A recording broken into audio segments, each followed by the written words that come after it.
thùng máu mơ trái thước vẫn nhung qua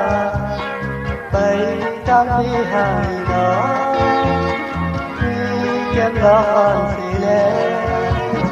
có quán văn kèn ngõ lá phim sao thùng máu lệ đi hàng vì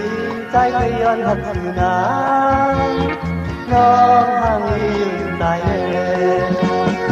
có sự nắng hương cuộc tôi kem lóc trong hài ta hạt còn bụi chân trái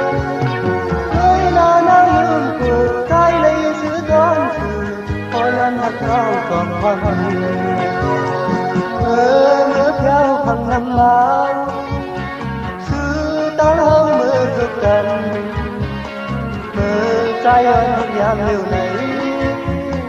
có hắt lo nhà nhìn ai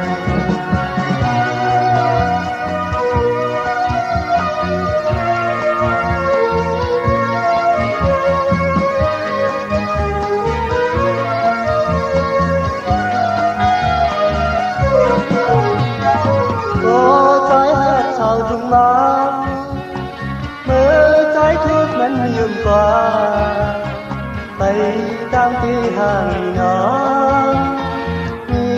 kem đó còn xì lệ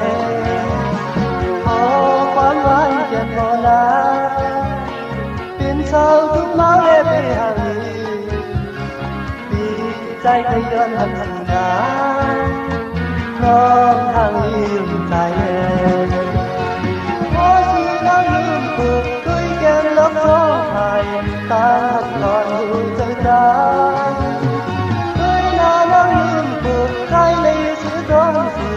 ôi anh hắt non còn hoa hương mơ theo thằng năm máu sự ta mơ thực lần mơ trái anh hắt giam liều này